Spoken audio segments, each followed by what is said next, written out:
Hey, Outlatebutgreat, this is Jim from Ohio, and I'm here to answer this week's question. Hope you guys are having a good week. There isn't much new up here except for this crazy snow. It has been awful. It really has. I hate to sound like a broken record, and I should be used to this because I've lived here my whole life, but let me show you what the deck looks like right now. Okay, this is the deck, and that is our barbecue, so I don't think we'll be barbecuing hot dogs and hamburgers tonight. What do you think? It has just been crazy here. There's that pine tree over there on the side. It's covered with snow. The birds are in the feeder though. They're enjoying the seed that I put out for them, so they're having a good time. So anyway. Yeah, so Ohio, northeastern Ohio anyway, is right next to Lake Erie. So we get the cold air from Canada comes across Lake Erie, and the lake is still warm, so that's why we get all this snow. And you know, like I said, I should be used to it, but sometimes it really wears you down.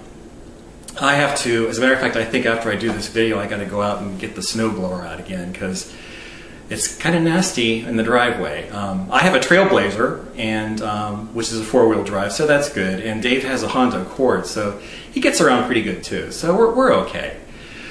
So anyway, this is the question of the week.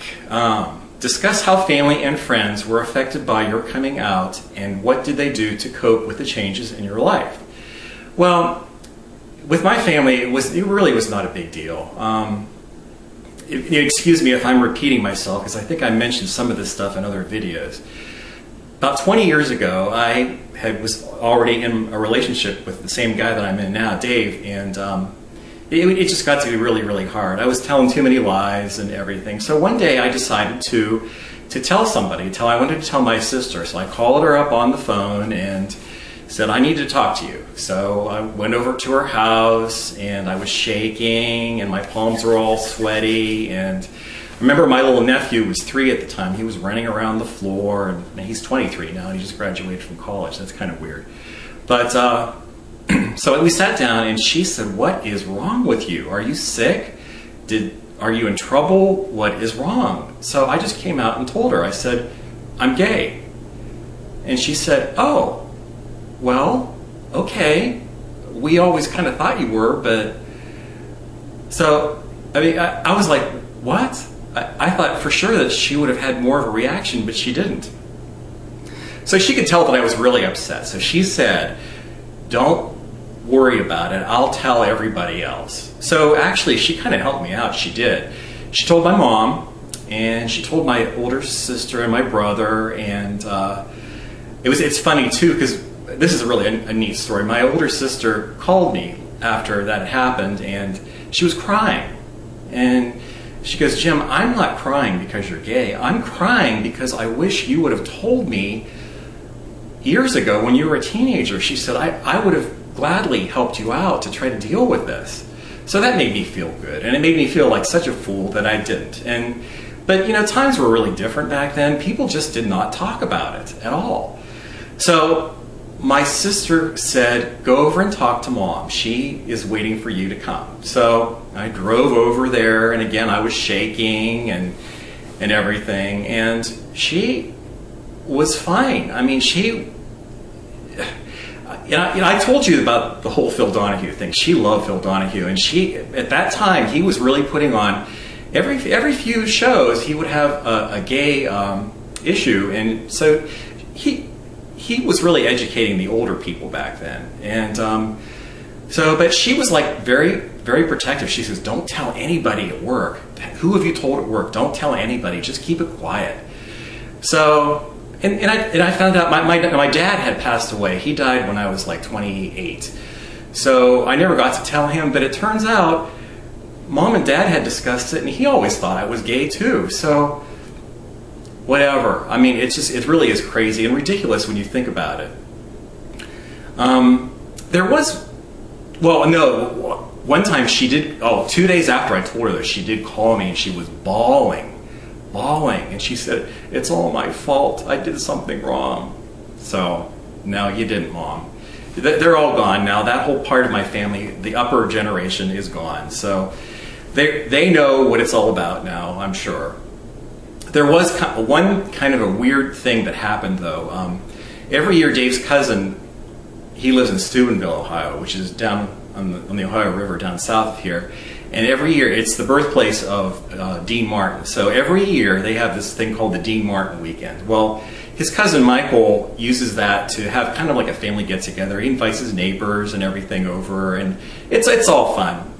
So they were cooking out, and Dave and I sat down at a table with two older men. Well, the one older guy was a neighbor. He was a retired dentist, and the other guy I didn't know. I'd never met him before. So we're sitting down there eating our potato salad and our hamburgers and whatever. And the one older guy started going on about the trouble with our society today are these radical homosexuals that are trying to take over. Well, I wasn't about to just sit there and listen to that. I said to him something like, well, I take it you don't like gay people. And he said, no, I don't. I said, well, then you don't like me and you don't like him because we're gay. We've been together for many, many years now, and you know, you really should watch what you say before you say it, because you might offend somebody. So we both got up and walked away. Well, the guy turned beet red, completely beet red. And later on that evening, it was funny that the older guy, the older dentist, came up to me and he said, I am so glad you said that to him. He said, he's kind of crazy. He listens to that AM talk radio all the time, and he just listens, he just takes everything that they say for as far as it being the truth. So that was kind of fun, and it made me feel better, and I'm glad I said something, because you know what?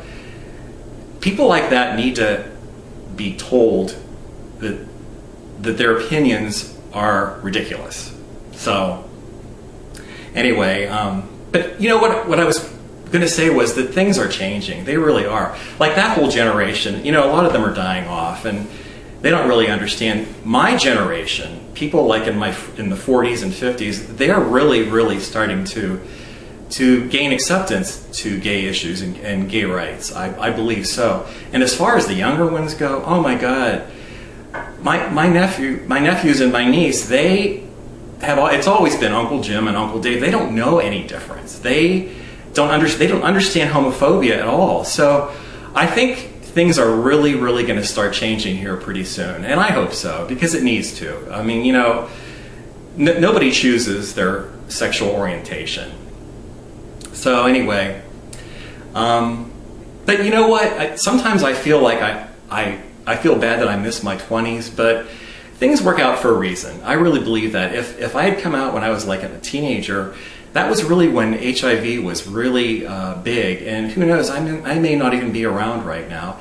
And also, you know, I would have never met my partner Dave, and we have had a blast. I mean, he is such a great guy, and I'm so lucky to have him. So anyway, that's about it. That's all I have to say. All is good, and hope you guys have a good weekend, and stay warm.